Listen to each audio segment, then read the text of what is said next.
How to build a good relationship? How can we expect love from someone else when we are not open to love?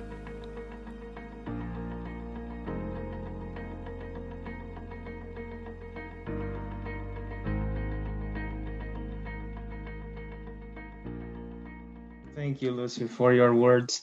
I also want to thank the Toronto Spiritist Weekend for organizers for inviting me to be here today, and really extend my gratitude to each of the centers involved with this beautiful project that is it's been going on for so long now, and really inspire, I think, many of the other centers around Canada to perhaps thinking in some sort of similar type of collaboration.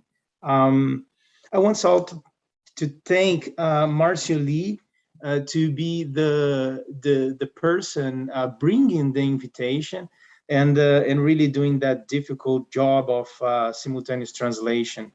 Um, Thank to Andre and Thiago Leite, sorry, for this beautiful moments that and reflections that both of you shared. Really touched. Also, Kleber, thank you for your the energy that you provided in your with your music. I really was trying to put myself beside you in that moment, really to perceive all the tones of your guitar that sometimes the communication tool that we have cannot quite come up, but it was beautiful. And thank to each one of you.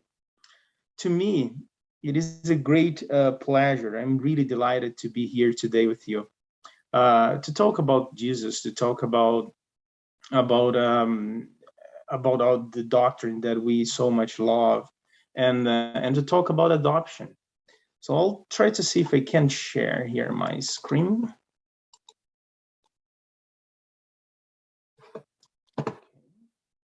Can you all see? Yes, Victor, I can. Okay, thank you. Okay, so one thing that I found interesting when I was reflecting about Andres and Thiago late lecture was that to me it was very interesting how uh, those three topics will come together. Yeah, I really feel connected with the message, and I feel that both of those lectures will help a deeper understanding of of uh, of what is the proposal here for today.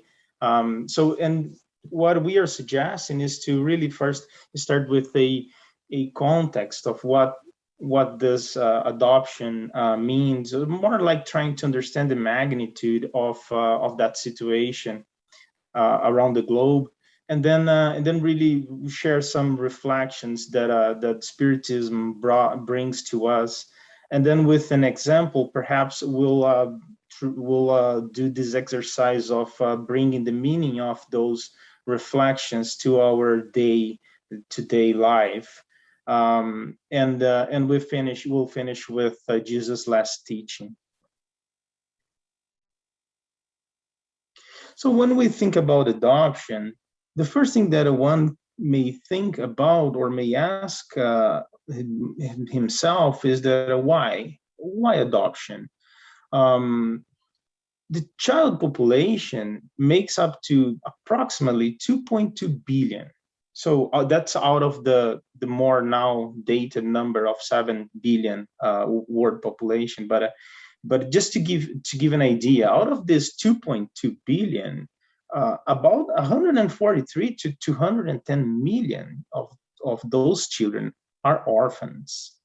And the regions that are most impacted by this situation are in Africa or Asia or Middle East and Latin America.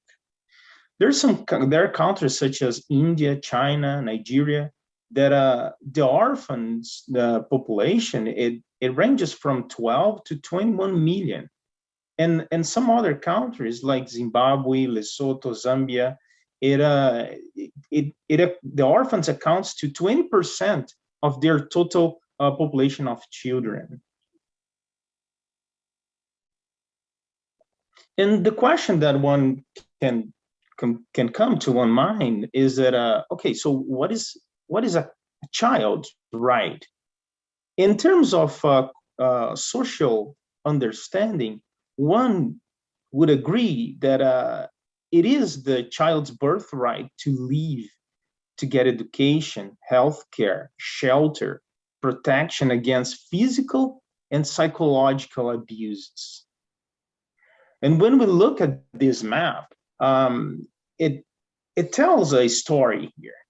It tells us that the situation that we perhaps experience in Canada, which is a great country, it's probably pretty far from the reality around the globe.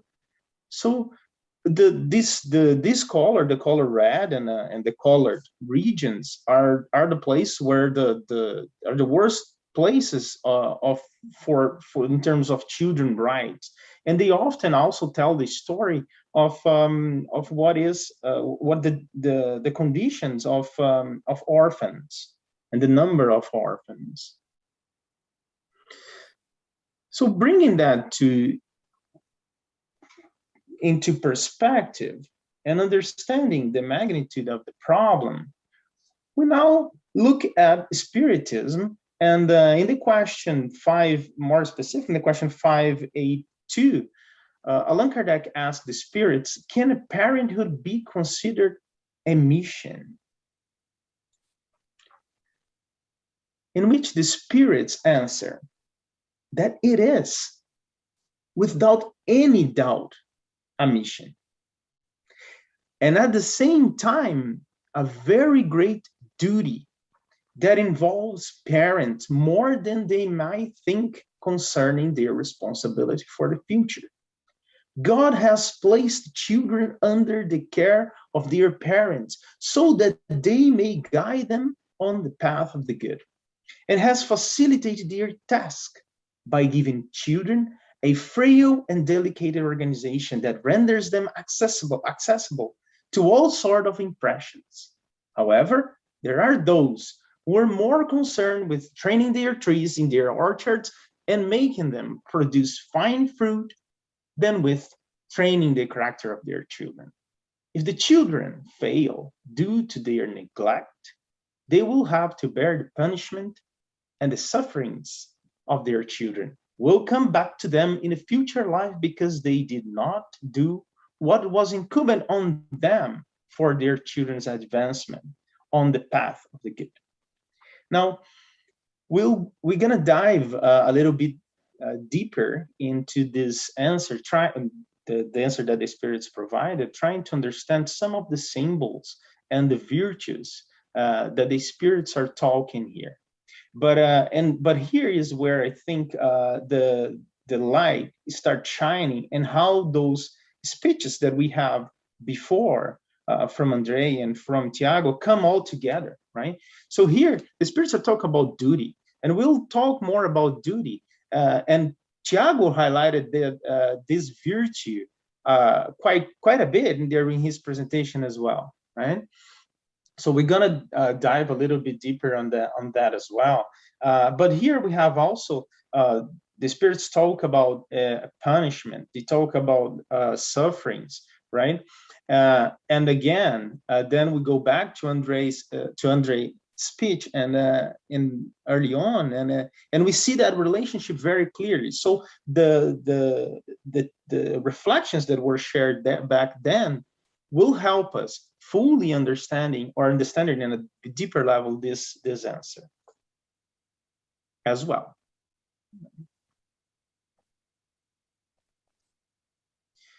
One question that one may promptly ask after reading question 582 is that what should be the parent's role to a spirit initiating its incarnation? What is the role, right?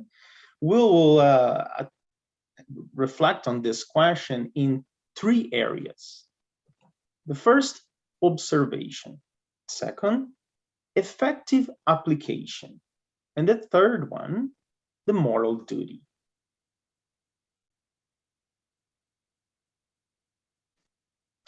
Thinking about observation from a purely corporal perspective, one may think that the information, over-information for a social adjustment is the desired outcome for our children, right? However, and Andre also touched on this a little bit, is that, however, from an immortalist perspective, Tiago also touched on this, which is the real perspective as we understand within the doctrine, within Spiritism. The children are for us as a galaxy is for the astronomer. To observe them and comprehend their psychological and emotional mechanisms, their moral acquisitions, their temper, their nature, is the primary educating exercise. The child receives then moral propositions, and these reach the core of their brain information. And some information, they are definitely not fully understood by the child because their brain cannot entirely register the core of the idea. But guess what? The spirit can. And that's why the information is repeated, repeated, and repeated. It is not hearing once or twice that the child will observe the ideas being expressed. But that is the fact that they are more prompt to receive through the adult behavior. That's what brings meaning to the words. So but the interesting thing about this area of the observation is that if this is about the adult loving observance towards the child, we can't neglect that that is also the phase of the child observing the verbal and especially the non-verbal communication of the adult, right? So the adult express its understanding, explaining the child how things are and work. The child, however, will understand it only according to, or not only, but mainly according to the adult's behavior.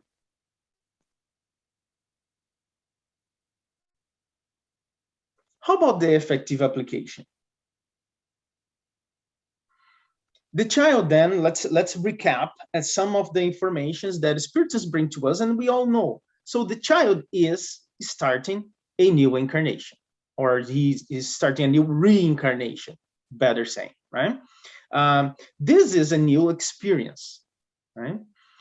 But they are an immortal spirit. So if they are immortal spirit, they would bring also what? Their achievements, their challenges, and their limitations, right? And what does that mean? In the didactic teaching moments, those moments that the parent is teaching the children, in this coexistence, during the verbal explanations, during the examples, the child sees and experience. The spirit, the immortal spirit, will start acquiring a new interpretation of life and reality. This interpretation will then start getting sharper and specific as the adult allows them to comprehend through affection the information being taught. And here is a key word and a key virtue in the process of education: affection. Right? natural question then is, how does the comprehension through affection works? So the child goes through their challenges, their insecurities, their uncertainties during life, right? If we think about it, the challenges itself is neither good nor bad, right? These are only challenging experiences. So what happened in the intimacy of a child is that the experience can transform into something productive for them or not. Right?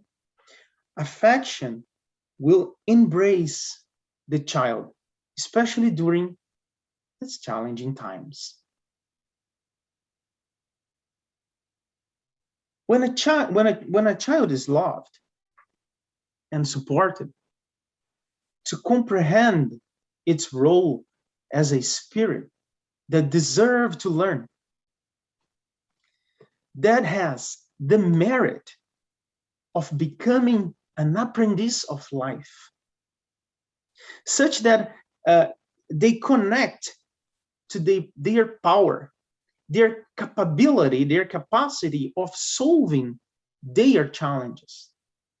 They establish an affective relationship with their experiences.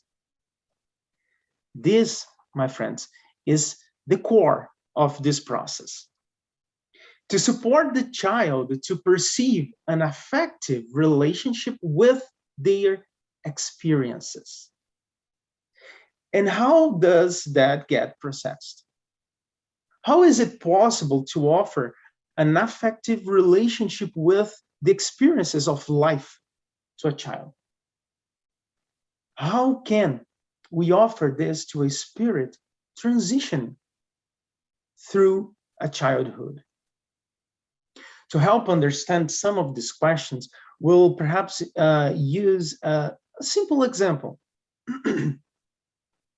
So if we imagine the following situation, a 4 to 5 year old kid, right?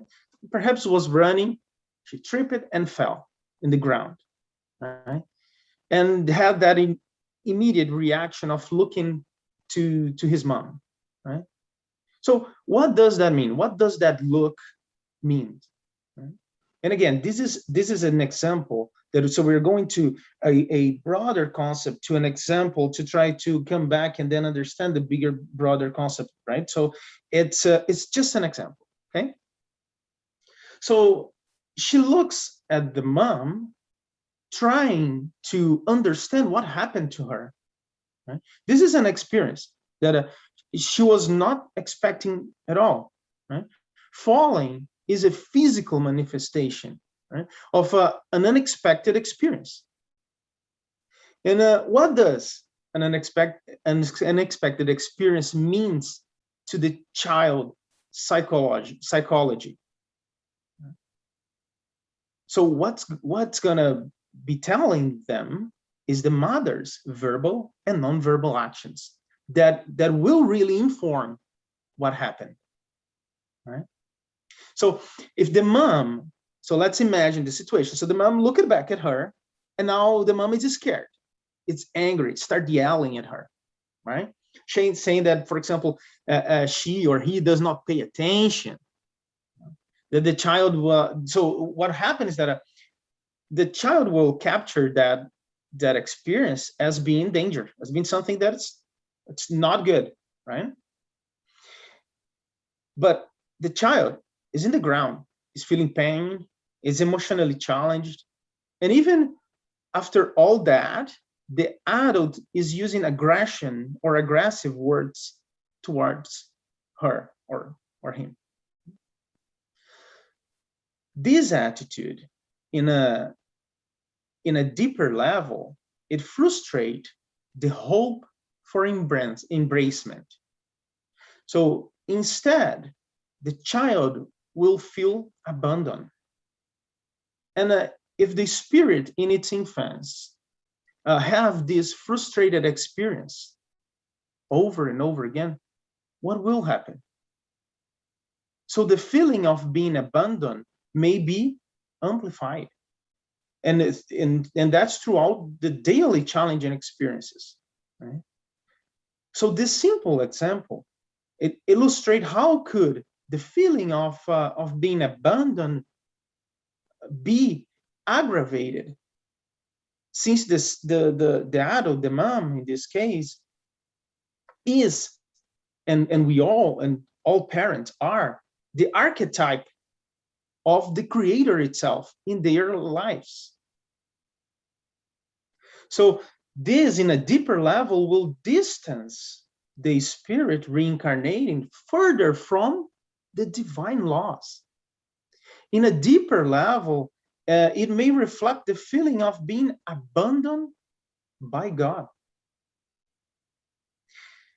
And let's just pause for a minute here and be a little bit careful, because we should not understand that that this will be the result of only one experience, right?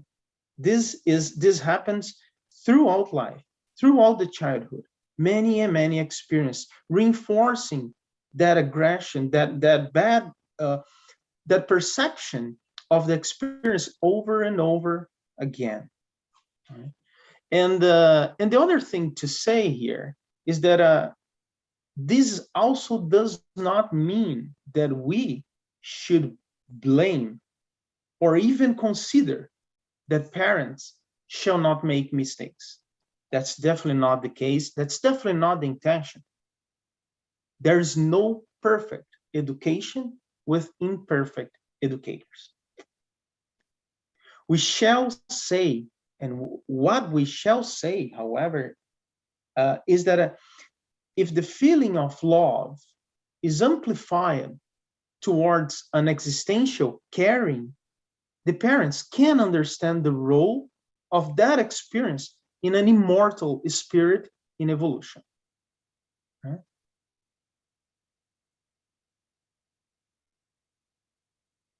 That's exactly what love can operate in the relationship.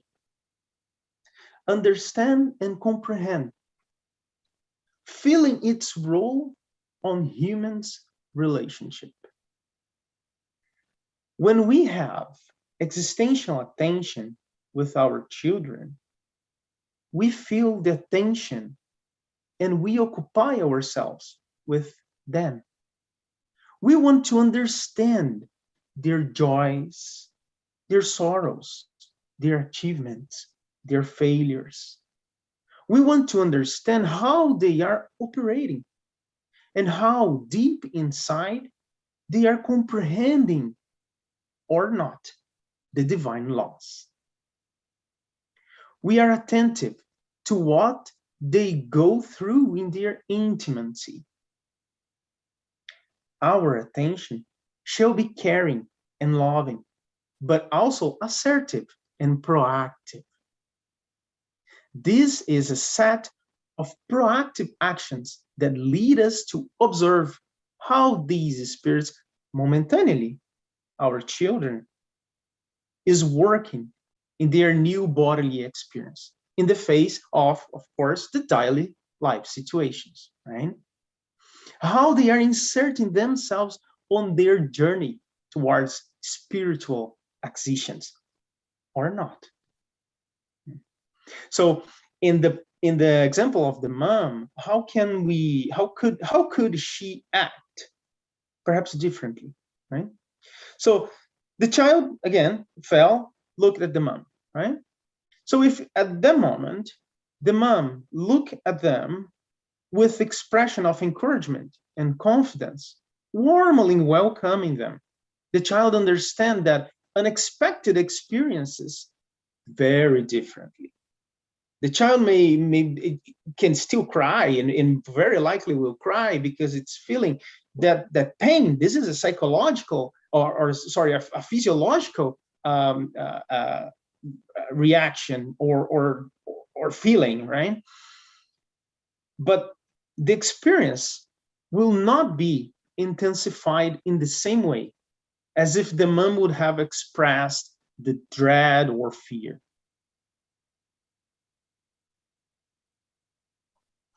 It is, my friends, in the experience itself that the parents will direct it towards a virtuous or a traumatic understanding by the children.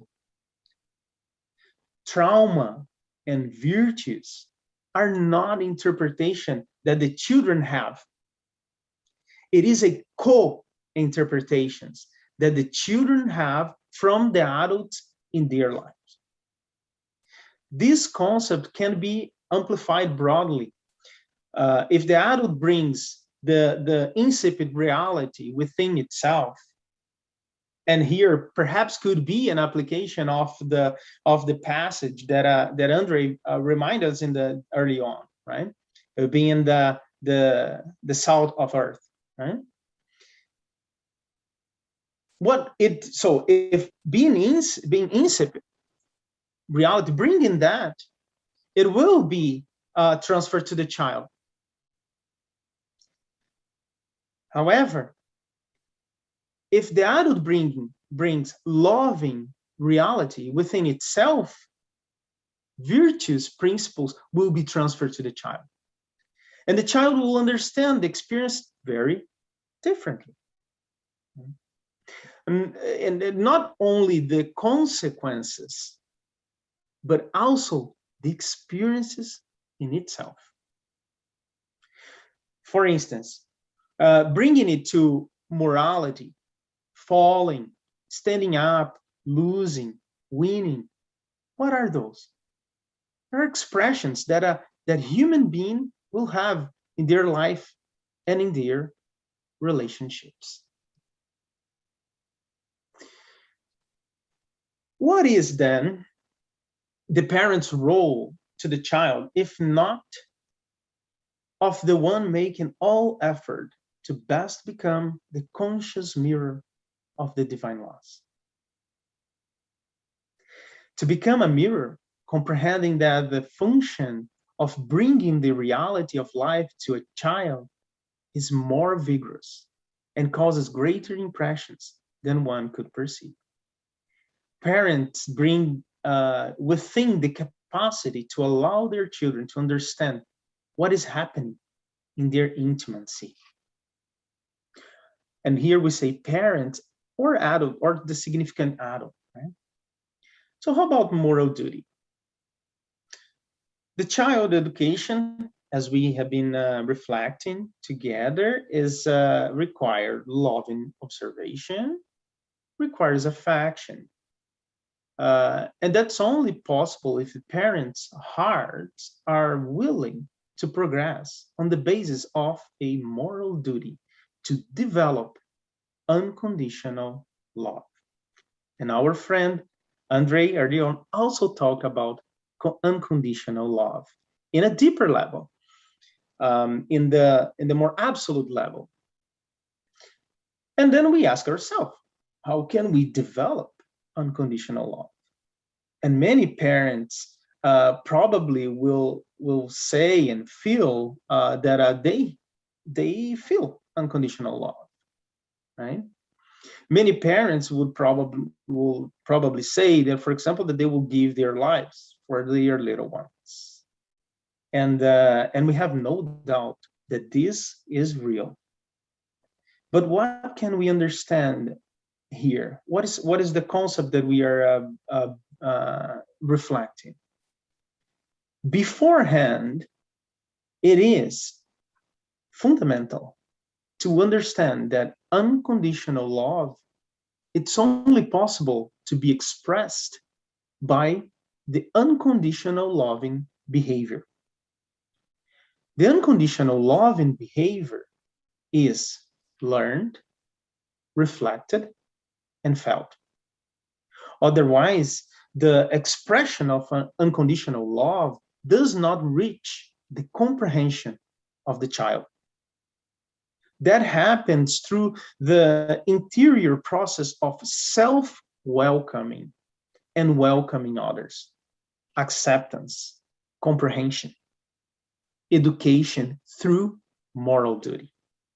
It is a fundamental to building that relationship parents child. And how is it possible to truly support the formation of the personality of the child, neglecting the sense of moral duty? So the moral duty is the beacon. It's like a beacon. With it, the human being comprehend what they do and where they go. But without it, human being has no existential course. Often, parents that are not offering the duty to unconditional love is because it requires work. That's the most common cause. Unfortunately, it still is. They may believe that things will accommodate itself. How often have we heard, oh, things will take care of?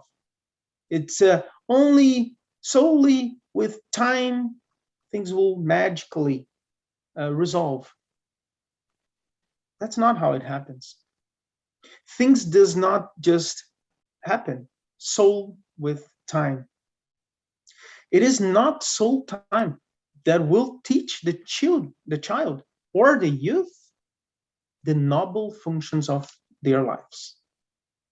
Parents are invited to organize themselves in actions of intellect moral duties, fulfilling their duty in the education of the child or the youth. And then we ask ourselves, okay, so what is parents' conscious duties? Here are some for our reflection. The duty to teach them self-love, the duty to teach self-comprehension, self-acceptance, and the duty to teach love, comprehension, and acceptance of others. Now we turn to the message from Lazarus in chapter 14, item 7 of the Gospel according to the Spiritism, where the benefactor will guide us through a deeper journey, through understanding what means moral duty, what it means these duties. And he says that the duty is an individual's moral obligation, first towards him or herself, and towards others immediately thereafter. Duty is the law of life. It is found in the smallest details as well as in the most elevated acts. Sorry, let me just come back here a little bit. So duty is contrary, if you think about these two messages, is contrary to the seductions of self-interest. That's where the relationship between required work comes to, right? Its victories have no witness, as the benefactor says. Its victories has no witness. Its failures undergo no repression. People's inner duty is left to their free will. The sting of conscience, the guardian of inner rectitude, warns and upholds them, but it is held back, often powerless before the sophistries of passions. When faithfully obeyed, the duty of the heart uplifts people. But how is such duty determined? Where does it begin? Where does it end? Well, the benefactor also tells us the duty begins precisely at the point in which you threaten your neighbor's happiness or peace of mind. Let's think about this. My duty begins precisely in the point in which I threaten my neighbor's happiness or peace of mind. It ends at the limit. Sorry, it ends at the limit you would not want to see surpassed regarding yourselves. This is very interesting, right? Very interesting, very deep message here. One simple way that a very good friend once expressing his understanding about the sentence, he put it, and I sort of like it and brought to me for easier reference. It's like thinking as a fence, as your backyard fence, right? So you have this backyard fence, and this backyard fence is determined by your conscious thinking. And conscious here I'm using in a very deep level of understanding, in the same level where we say that the laws, the divine laws, are present in our conscious. So, and what is very interesting here is that whenever we go through some egoic movements and let the egoic movements within ourselves just to operate or to express in our actions what we are really doing with that fence, guess what? We are forcing to change it.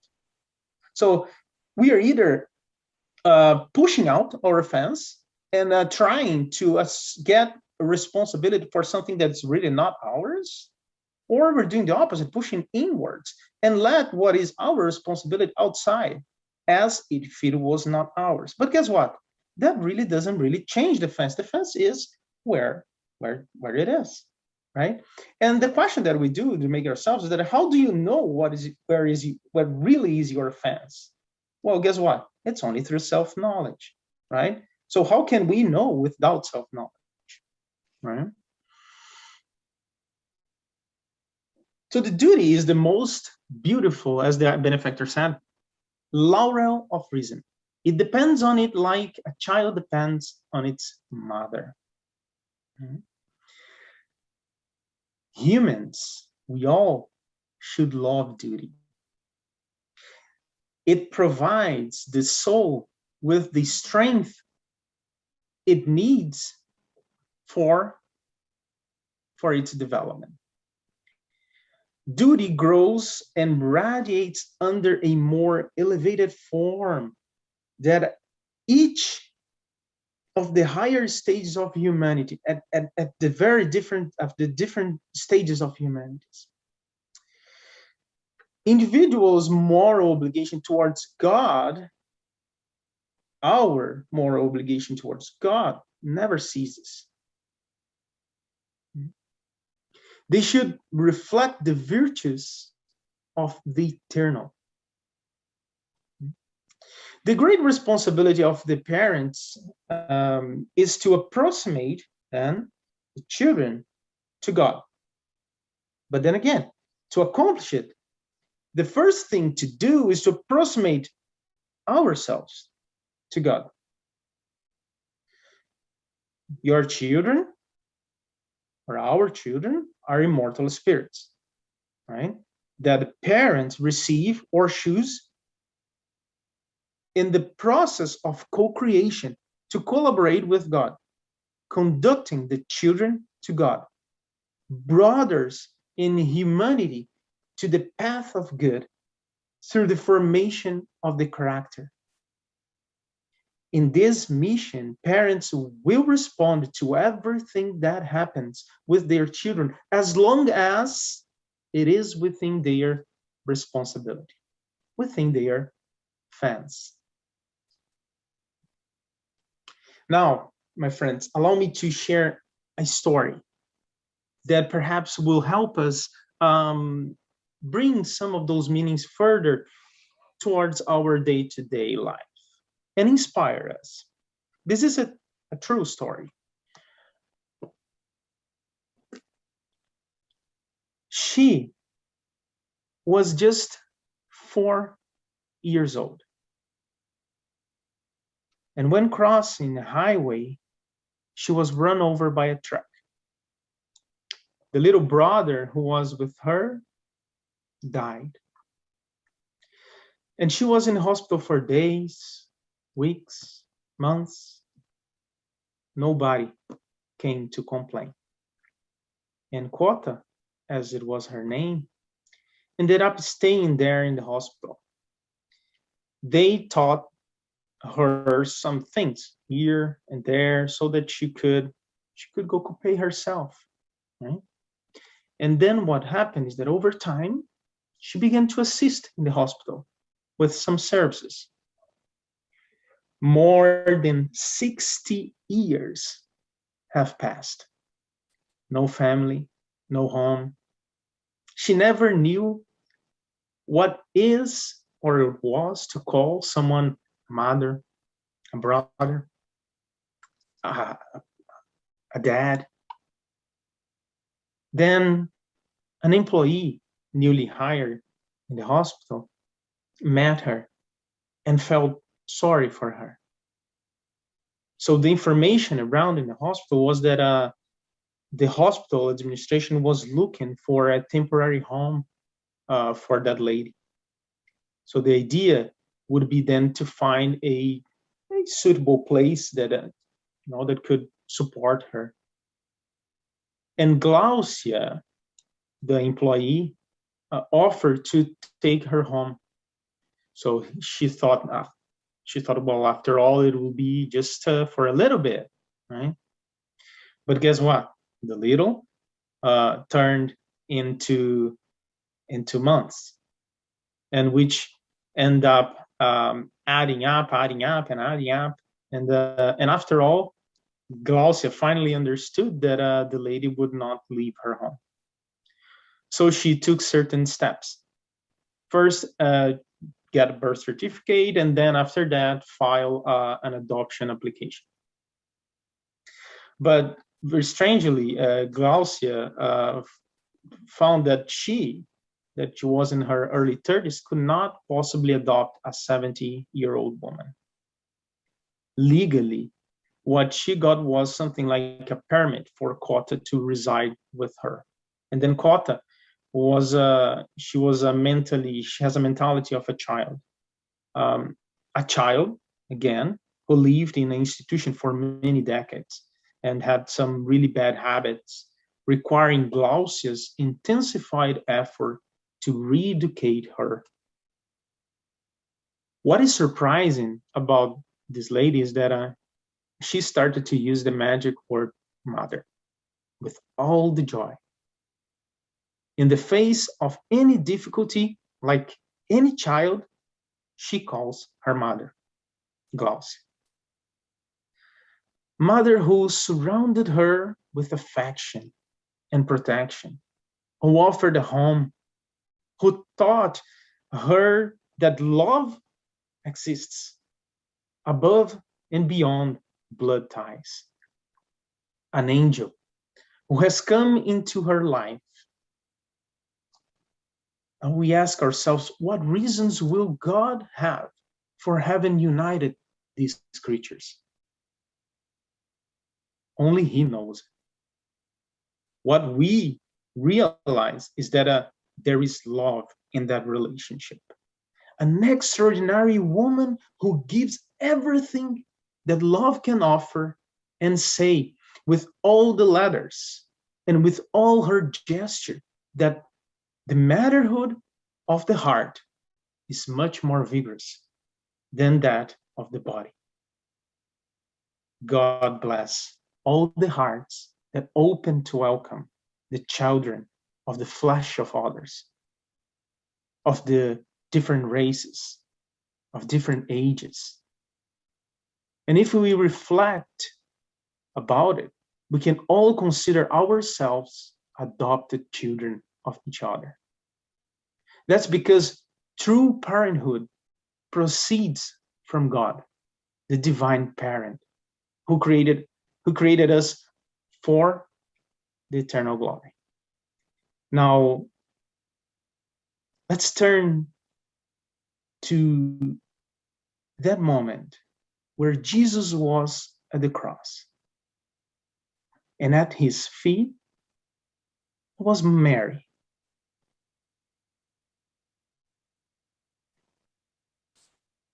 Looking at his son, and she asked herself, why?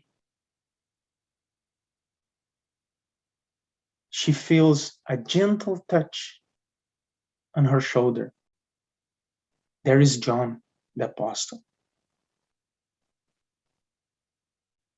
And felt deeply inside, looking at her son and asking, why? Why did they do that to you? To my son? Jesus turned to her and said, Mother, there is your son. And directing himself in a special way with a slightly nod to the apostle, he said, Son, there is your mother. The apostle in that moment understood that in the future, the clarity of the kingdom of God would reveal to men the necessity of the cessation of all selfishness, and that in the sanctuary of every heart, there should be the most abundant quota of love, all to all the needy in this world. And that is what we pray for this planet. Mothers will be mothers of all. Dads will be dads of all. Parental love will be adopting one another because humankind will adopt the universal love as Jesus taught us. Following the footsteps of so many that understood the last teaching, like Mary, that adopted all of us as her child. May God bless our parents. How to build a good relationship? How can we expect love from someone else when we are not open to love?